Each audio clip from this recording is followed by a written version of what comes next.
Muito obrigada, Sr. Presidente. Senhoras e senhores deputados, eu, neste momento, e gostava de deixar, em primeiro lugar, um cumprimento ao Sr. Deputado Fernando Anastácio, porque as considerações que farei são considerações políticas sobre o relatório e não considerações pessoais sobre o seu relator. Mas eu gostava de começar por dizer que lamento mesmo muito, que todo o trabalho que fizemos nesta Comissão vá terminar numa discussão política que eu acho que nos ficará mal a todos e não engrandecerá ninguém e muito menos o nosso trabalho. E considero que isso, face ao relatório que foi apresentado, se tornou numa absoluta inevitabilidade. Porque a realidade é que um relatório de uma Comissão de Inquérito deve ser um relatório sobre os factos apurados. E nós podemos ter divergências até sobre as recomendações, é razoável que as tenhamos, não é muito razoável que estejamos a ter divergências sobre factos. Mas, de facto, o que aqui temos hoje não é um relatório, é uma narrativa, é um ajuste de contas entre dois governos e até entre governadores, e eu acho que não é segredo para ninguém que o atual governador, Mário Centeno, não apreciava particularmente o anterior governador Carlos Costa, e este relatório em muitos momentos parece mais escrito por Mário Centeno do que por outra pessoa qualquer, e é também em muitos momentos muito opinativo e muito mais preocupado em tecer opiniões e juízos de valor e em colocar adjetivos do que em factos. E eu dou como exemplo, eu posso ter muitas opiniões e fazer muitos juízos éticos sobre prémios.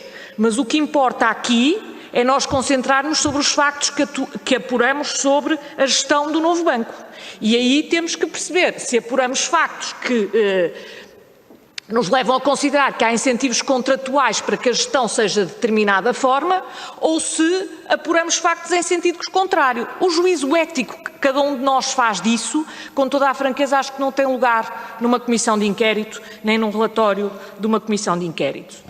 E por isto mesmo, gostava também de deixar claro que nós temos uma comissão de inquérito que já prolongou por bastantes vezes o seu trabalho e eu acho que era vital que daqui saísse um relatório. Não fosse esse o caso e fosse outro calendário, eu gostava de deixar claro que aquilo que proporia era sim uma comissão interpartidária para elaborar um novo relatório que pudesse ser feito com outras bases e que pudesse reunir o consenso de todos.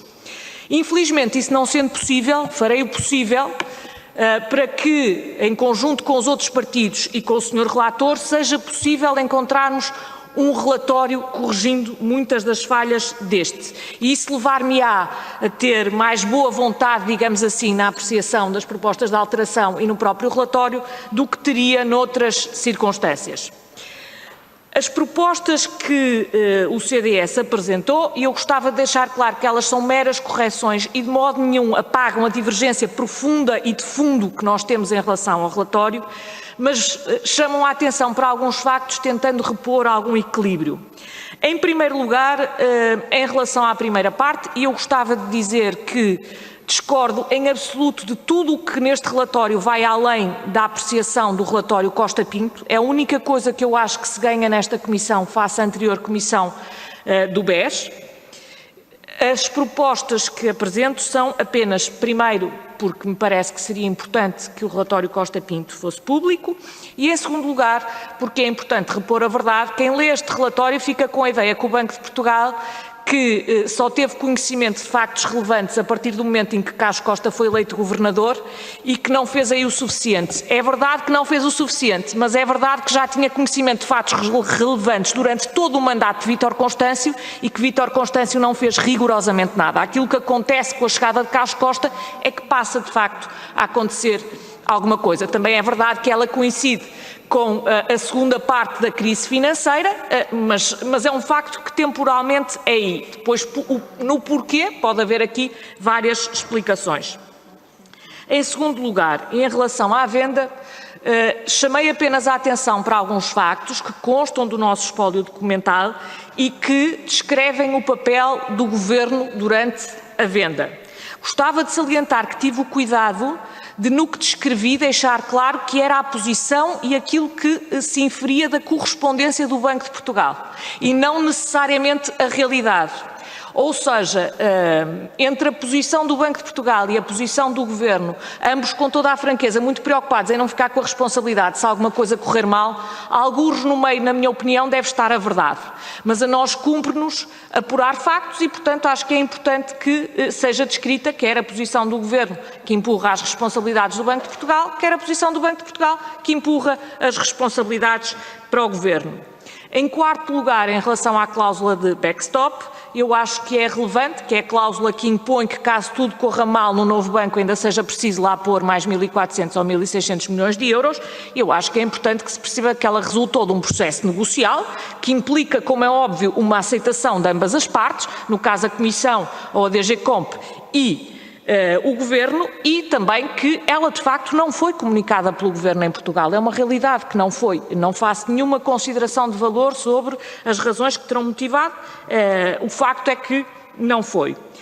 Em quinto lugar, acho relevante que se vai falar nas conclusões do Tribunal de Contas, e o relator fala, dizendo que em vários momentos foi salvaguardado o interesse público, eu acho importante também que se diga tudo o que o Tribunal de Contas diz, porque o que o Tribunal de Contas diz é que foi salvaguardada a estabilidade financeira, mas não foi salvaguardado o interesse público do erário público. E, portanto, nós não temos que estar a tecer considerações sobre o que o Tribunal de Contas diz. Se vamos citar a conclusão inteira, e a conclusão tem um lado bom e tem um lado negativo, e eu acho que devemos assumir isso com naturalidade, até porque ambos são evidentes. Acho eu neste momento na cabeça de todos e, portanto, não vale a pena estarmos aqui a fazer distinções, como acho também importante que fique claro que o Tribunal de Contas detectou 2 incumprimentos contratuais. É importante, tal como o relator faz, que faça o contraditório, como se fosse o novo banco ou o Fundo de Resolução ou o Banco de Portugal, mas é importante que se perceba que há também um outro lado, até para que, quando nós voltarmos a ter esta discussão e se vier falar de cumprimento contratual, nós saibamos quais eram os incumprimentos e saibamos verificar se eles estão sanados ou se não estão sanados. Passar uma borracha sobre isso não me parece boa ideia.